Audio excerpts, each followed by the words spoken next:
Guys, welcome to another episode of Make Your Mark podcast. Now, I have a really awesome guest for you today. His name is Tim Butler. He's a seasoned marketing professional with more than 2 decades of experience in sales, marketing, and consulting. He is the founder and CEO of Innovation, a well-regarded marketing consultancy that has assisted clients across various sectors, including manufacturing, technology, healthcare, consumer products, finance, and professional services, comprehensive since its inception in 2014. His proficiency in digital marketing has earned him recognition, get this guys, from Google. He has been placed Innovation Visual among the top 30 digital agencies in the UK. So please welcome to the stage, Tim Butler. Oh my goodness, I'm so excited to have you here today. Thank you, Kay. It's really great to be on here, to be joining all of your listeners and viewers. Awesome.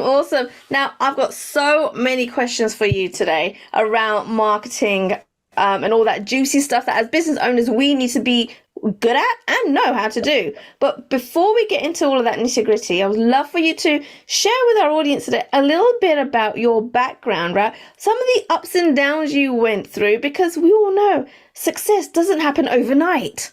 Yeah, indeed. Well, I mean, I've been very fortunate with the career that I've had and the things that I've done, and I've been very lucky. I think that it's important actually to be a good business owner. You need to understand the world and you need to explore life. And so I've had some opportunities to actually do things like live abroad, mountain biking and things like that, which don't fit into the classic business manuals and things like that. But experiencing other cultures and experiencing life more widely actually helps you understand what's going on when it comes to making good business decisions. And I think the thing that I've learned over time is about making decisions is an absolute fundamental part of being a business leader.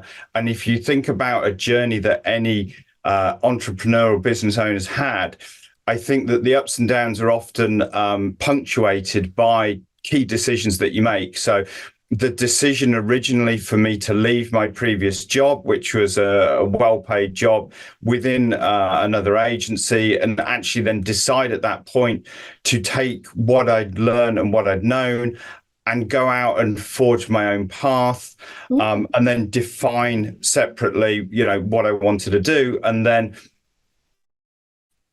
there's another big punctuation mark where it's actually that choice of being, well, I can do this on my own, but I only really create a business. I only really create really significant value if I take on employees. And I think, there was some ups and downs about that. And that was relatively new. I'd only managed relatively small teams up until that point in my career. And so, I think some of the decisions I made around recruitment, certainly early on in the business, weren't the best necessarily every time. Okay, wow. Okay, you've already touched upon several things I want to be discussing with you here on this episode today. So you were working in corporate, is that correct? Well, it was kind of like it was agency dealing with large corporates. So a number of different agencies, branding agency, pure play development agency, mixture dev, digital marketing agencies, as well as actually having started my own digital business back in, all the way back in 98, 99, and running that in parallel with my own job. So that was like the what you would call a side hustle now. Yeah. Okay. So why did you come to a decision that you wanted to start your own business? Why didn't you just stay in corporate? Because I wasn't happy with what I was doing day to day. I was good at engaging with clients and prospects and understanding their problems and translating problems that they had, particularly around the digital space. That's the area where I've got so much specialism now. Translating that into, this is what you need to do and this is the plan and the action. But the problem was where I was at the time, I'd got so good at bringing the people in and saying, this is what you should do, that I then wasn't able to actually help them execute on that. So I was having to hand off constantly. And what I realized is the bit that I get very passionate about is solving people's problems.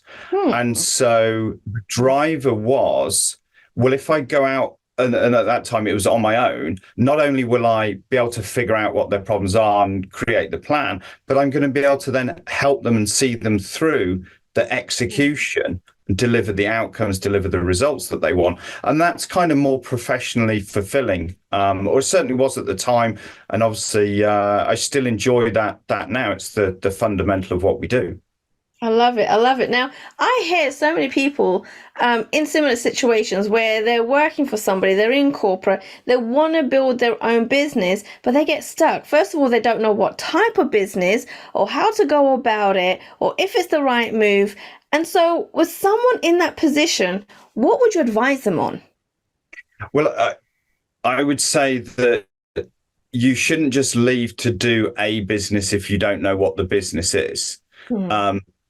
The problem with being your own boss is that they don't tell you how lonely and uncomfortable it is at points, particularly in the early days when it is just flying solo, and the often entrepreneurship is presented as quite cool and funky or whatever, but there's an awful lot of grinding it out.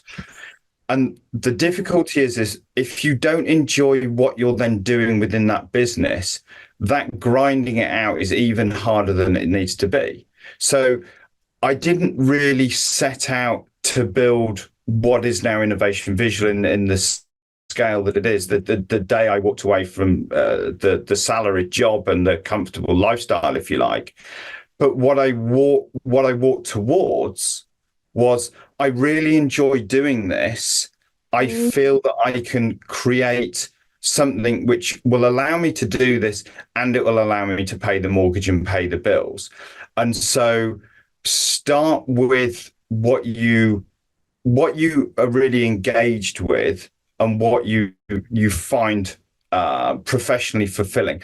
And I choose those words very carefully, not necessarily what you enjoy, because what I've also done in the past is I alluded to living out in the States and living in France. And I actually worked as a mountain bike guide in France. And that is doing what you love doing. But the problem is some of those jobs of doing what you love doing, and I love mountain biking, even still today, it's defined a lot of my life.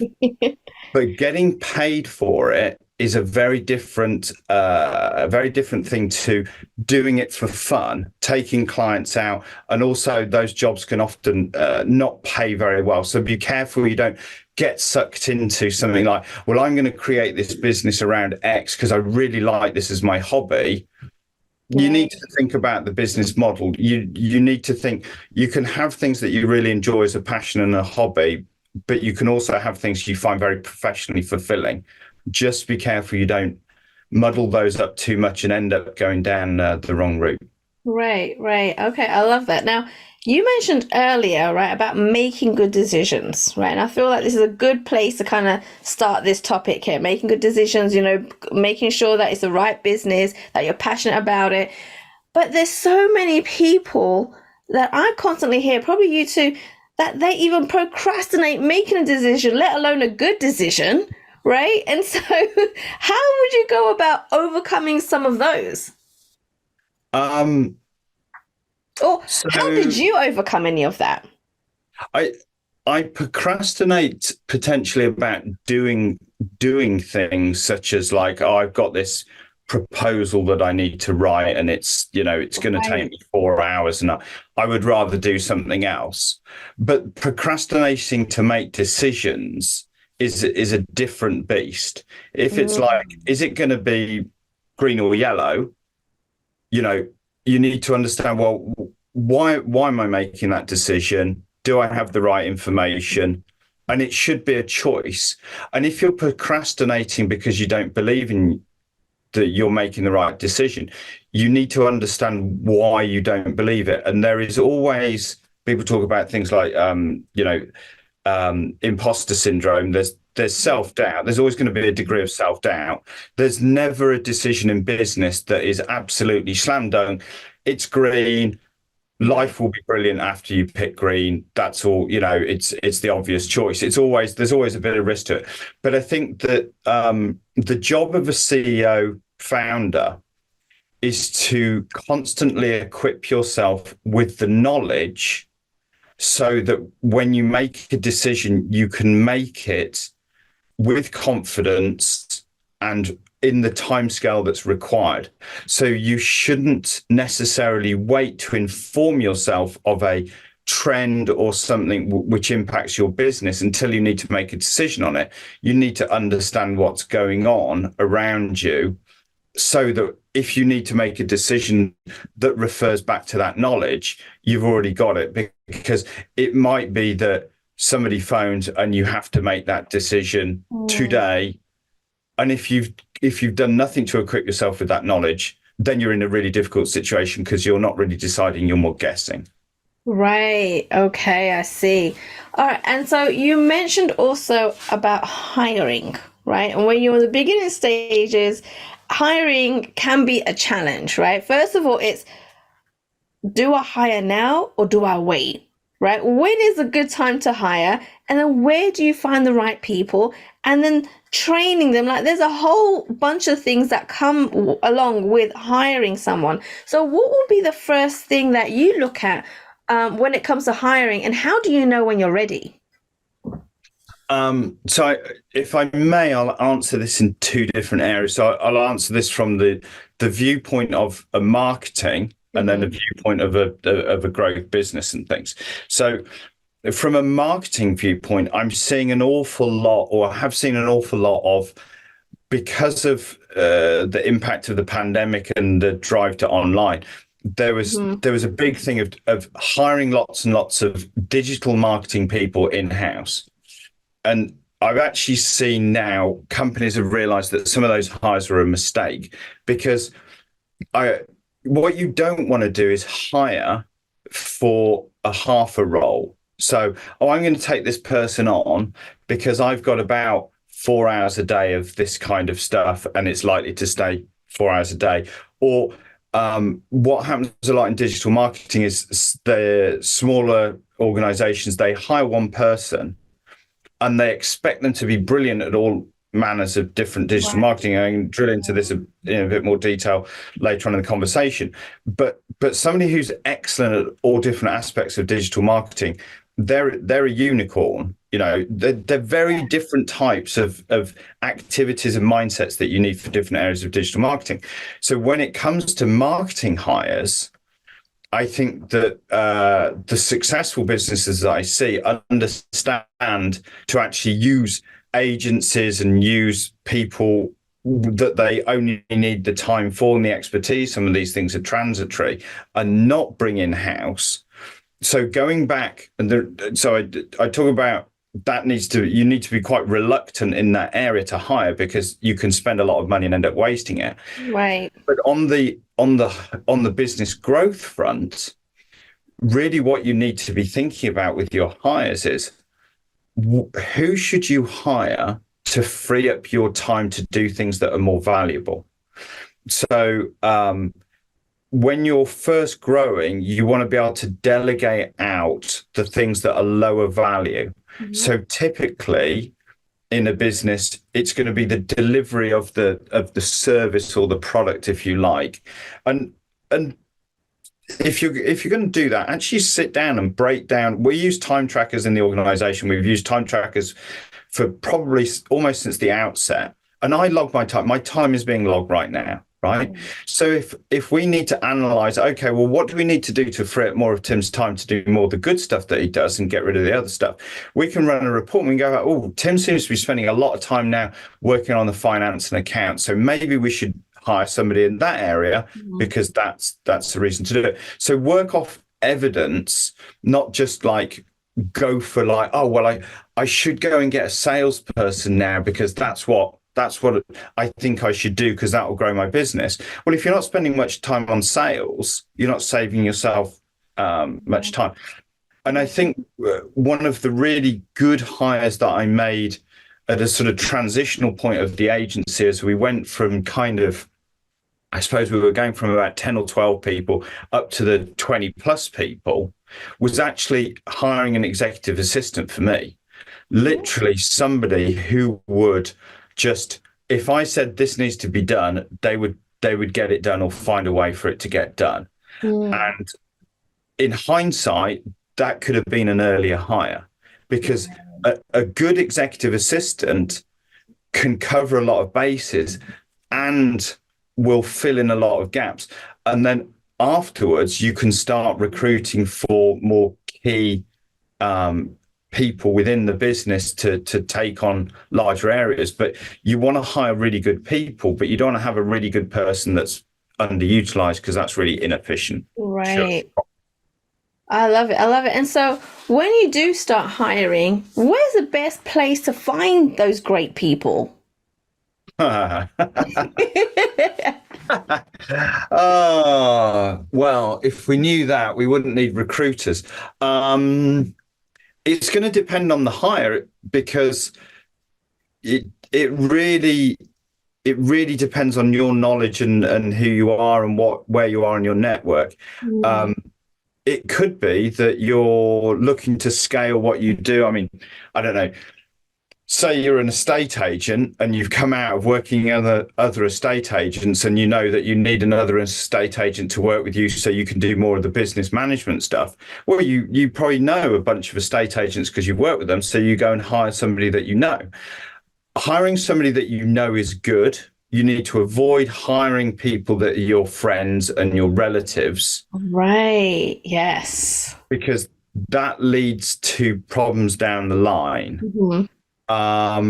Friends of friends and relatives of friends, a bit more borderline. But you can, places like LinkedIn are a good area for recommendation, but only ask the people that you trust for a recommendation, to say, hey, I know that you know a fair bit about manufacturing. Do you know any really good production managers that might be looking for a job or something like that? That's the kind of thing. And then also, depending on your knowledge, you may need to, you could post an ad on something like Indeed if it's relatively simple. But if you're hiring for somebody which needs to have specialist skills and you don't really necessarily understand that, a good recruiter is Mhm. very valuable at that point, because a good recruiter will understand, if you describe the job that they're going to do and where they're going to fit in the organization. A good recruiter will translate that into, well, you need this kind of person with this level of experience who's done this kind of thing, because they'll fit within your organization. I remember talking to a recruiter about hiring a HR manager into the organization. And they said that you probably should avoid hiring a HR manager from public sector, because they'll be very procedural. They'll be very slow to move. You guys move at lightning speed. So I didn't know much about HR management. So when I was initially looking out for that, a good recruiter at that point was valuable. But then at the same time, there are other options, depending on what you know and who you know. I like it. And I really like the fact that you mentioned get recommendations, right? So use your own network, speak to your own network and get recommendations to kind of get you going with hiring people in the beginning stages. I really like that. That's something that I got used to doing, because it just becomes easier, it's faster, it's people that you trust. And yeah, it's just a quicker process, because as business owners, we all like to be we all want to be, a year ahead of where we are, right? We want to work really quickly, get things in place. And so I love that idea. Awesome. And so tell me a little bit about your actual agency, your marketing business, and how you help your clients. Yeah. So Innovation Visual positions itself a bit differently to a lot of digital agencies. We see ourselves coming out of the original bit about problem solving. We see ourselves as very much part of the organizations that we work with. So we're typically working with organizations that have between 2 and 12 people in their marketing teams. Okay. So we're not working with really big marketing organizations, and we're not typically working with small startups. We do, if they're ambitious and they're well funded, and we do have some, and we've really delivered like kind of hyper growth with some of those people. But typically It's 2 to 12 people in the marketing team, and this all comes around about digital marketing is a complex area with a lot going on, and it's very different skills. And if you think about what you're doing with marketing and digital marketing, you're in a race. You're in a race to beat your competitors. It's not about, being in the game. It's about winning. Because if you don't win the deal, you don't get the revenue. So let's not Right. talk about coming second. Let's talk about being first loser. Nobody wants to be first loser. So marketing and the digital space, it's always been challenging, but digital's really moving rapidly. I mean, I started digital marketing before Google Ads was invented. I remember it coming Wow. along. Yeah, that's how old and fogey I am. I'm and so it's I remember thinking 10 cents a click. Wow, that's a lot of money. That's going to be interesting. Now it's like 100 and something dollars a click. Um, but you know, back. So I remember before paid search. I Mm. remember before social media, and I remember before where we are now with everything that's going on with these different channels, and because you've got all this complexity, you cannot expect to hire even like something like SEO. People dump SEO into a bucket. Oh, we need to be hiring organic search. We will hire a person to do SEO. But SEOs can it means off-page stuff, so link building, digital PR. It means technical SEO, so you need to understand your coding, you need to understand site speed, you need to understand data structures. And then you've got content, and you've got actually creating great content that's gonna be engaging. And also, it's not just a matter of ranking, you actually want to get people to convert from it. So language and Right. persuasion and things, right? So those are three very different kind of things. Why would you think that you can just go out and get one person? And so the analogy on digital marketing is, if you were running Mercedes AMG Formula One team, you wouldn't just go and get a bunch of guys who work in garages in the country. Well, he can fix the aircon, and he can fix the tires, and he can do, he knows engines, and he knows gearboxes and stuff like that. They don't do that. They want to win, right? So they Yeah. have specialists in every single area, and they get these. So they have somebody who knows all about tire pressures and tire temperatures and things like that. They have somebody on the suspension, multiple people on different parts of the engine and things. So if you want to win in digital marketing, you need to have access to expertise in these different areas. Because if you want to smash it on YouTube, you need somebody who really knows about YouTube and video as a medium. If you Right. want to be really good with SEO, you're going to need somebody who's really good with the off page, somebody else with the skills on the technical, and somebody with the content skills. So innovation visual, if you like, is your expertise bank that our clients plug into as if it's part of their team. And then they go, yeah, okay, Tim, so you guys, what do we need to do here? And we can help them with the strategy all the way through to the tactical execution. And because we've got experts in all of these different areas, really good, well paid, very experienced, and very talented experts, they can have a few hours of this person's time to work on this part of marketing automation, and then somebody else helping them with their content strategy, and somebody else with the technical aspects of the website. And it's not a pre-packed, awful kind of SEO 2 day a month package where you get a blog and a landing page and some link crap. It's like we're part of your team, and sometimes you're going to need a whole load of stuff on your MarTech. Sometimes you're going to need more focus on paid or your organic. Sometimes we should be working on your CRO stuff and things like that, and the UX.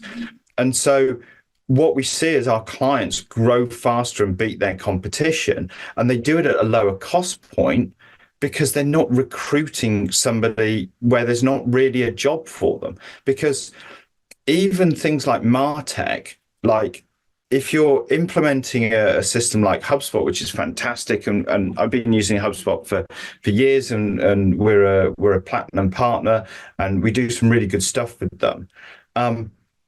The people that we get setting up and creating the great data structures and customizing the initial installs and stuff like that, Those guys are great. And then the clients move on to actually needing the guys who are doing the kind of the activation, the campaign stuff. And they're different, right? So if you went out and if you said, I'm going to buy HubSpot and I'm going to do it all in house, so I'm going to go and get a HubSpot person, you're either going to end up with somebody who is kind of generalist and is okay across implementations and usage. So they're okay. Or you're going to get somebody who's really good at doing the implementations. They're really fantastic at that, and they're probably quite expensive.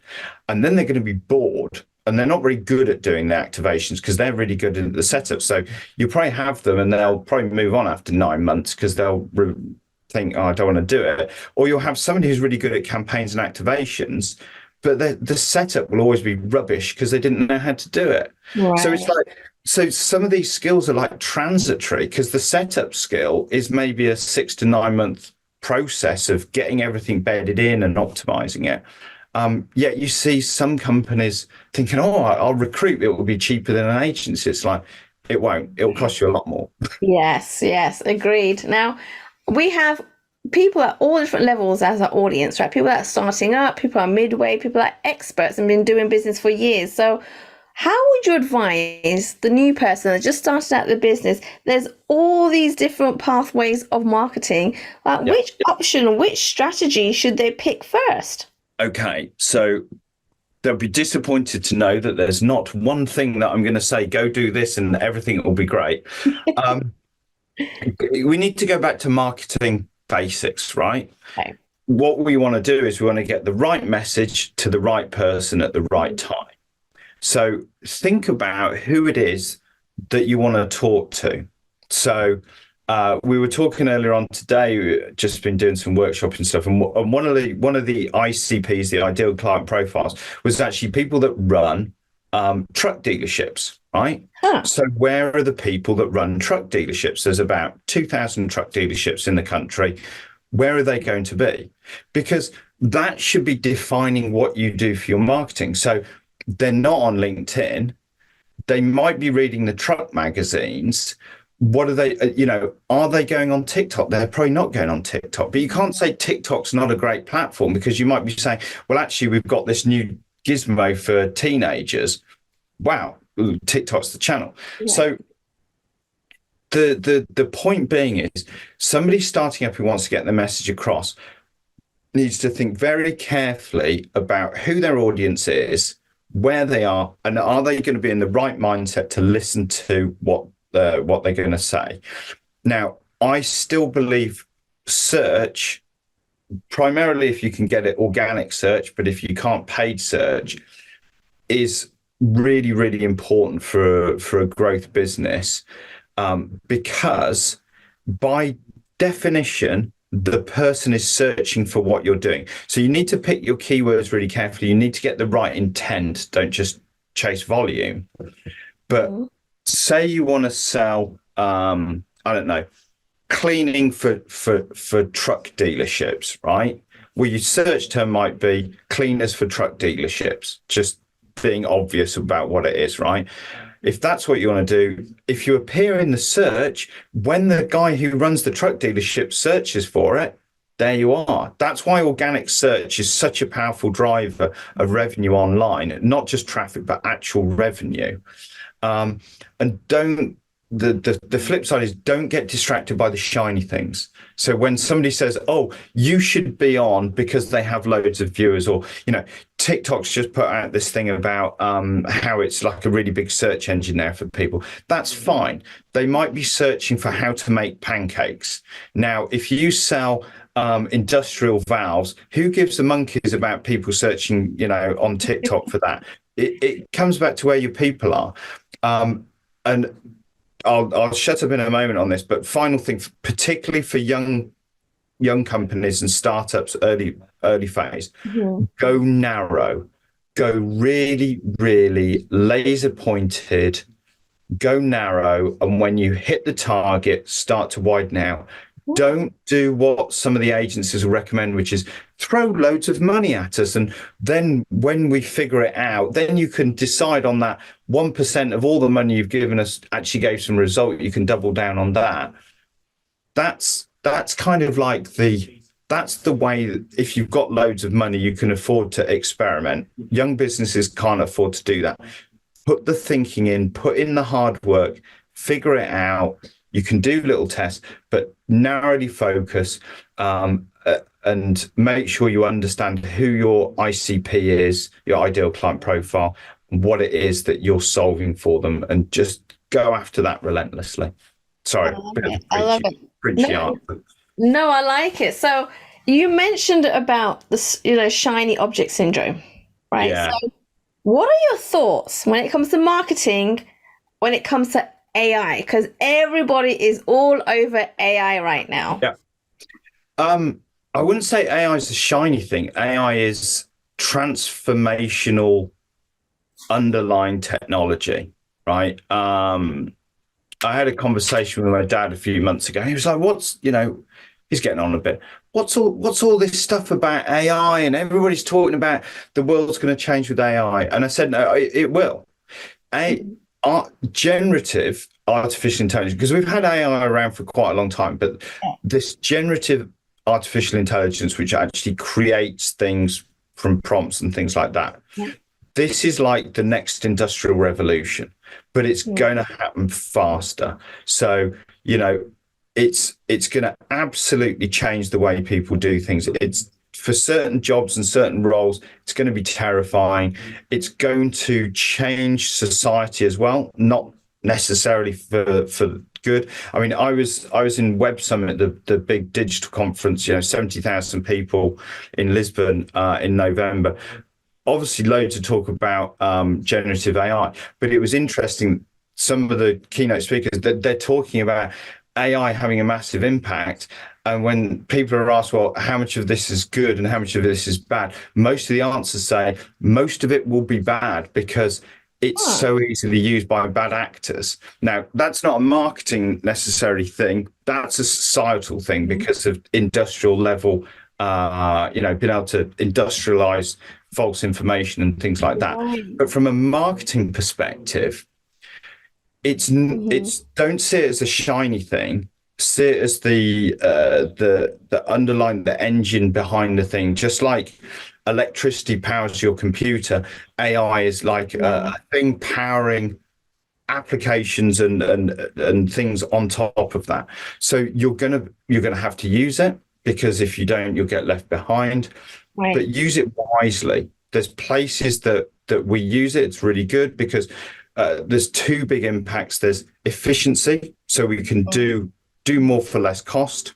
But there are also performance improvements as well. So tools are getting things embedded. So you can have things like elastic search in terms of AI powered. So it will understand and use machine learning to return different products based on previous behaviors from the learning model, because it's machine learning, it's learning. So you should get better results financially if you're using a tool that can do basically more calculations than a human can do at scale, kind of thing. So I think it's amazing in terms of the transformation that it will bring, but you need to be careful. Like just creating content with ChatGPT and banging out blog posts which have just been created on ChatGPT, it's just drivel. Like there's no value in that. Why are people coming to your site going to see value in stuff that's been created?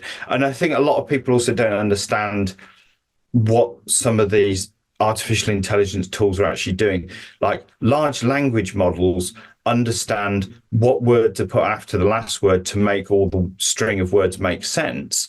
But you get this thing called AI hallucination, where it literally makes stuff up. It reads and it looks like it makes sense, but it makes stuff up. Like the head of computing at Newcastle University, he uses the example that he asked AI for the titles of 5 maths books for undergraduates, Right. and ChatGPT came back with 5 maths books by Professor this, Doctor that, or whatever about pure maths. Every single one of them was made up, but they all had plausible names, titles, and and names behind them. Oh, But every wow. single one was made up because it's a language model. It's not a research model. It's not Google analyzing the web and saying, well, this is what I found.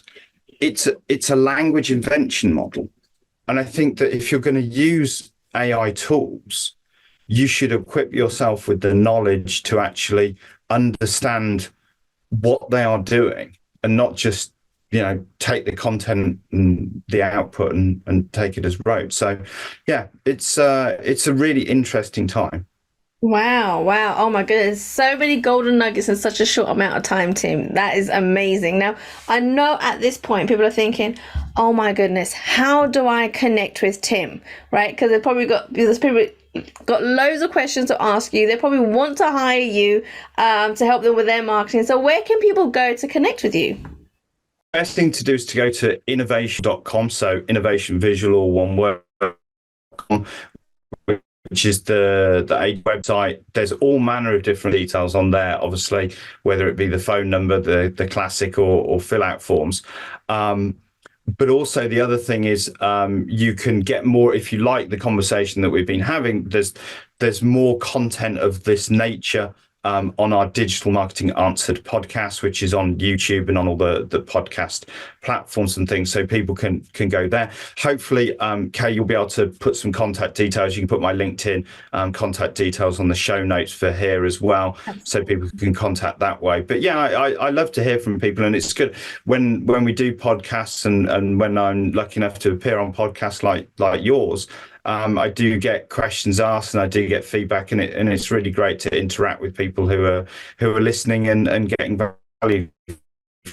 Absolutely. Now, guys, if you've missed anything, all the details will be in the show notes. So make sure you scroll down and get hold of those details. Go ahead and connect with Tim. Go check out the website, get on a call with him, connect with him, because I no doubt know that he's going to be able to help you with your marketing strategies in business. Tim, thank you so much for coming onto the show. And like I said, so many golden nuggets in such a short amount of time. Thank you, Kate. It's been an absolute pleasure. And thank you for those people who have been listening. Thanks for listening to Make Your Mark podcast at www.makeyourmarkpodcast.com. Make sure you hit that subscribe button so you get this and every other episode that comes out. We have lots of great stuff coming, so make sure you hit subscribe so you don't miss it. And thank you in advance for all the reviews and comments. I appreciate it so much. And I look forward to serving you in next week's episode.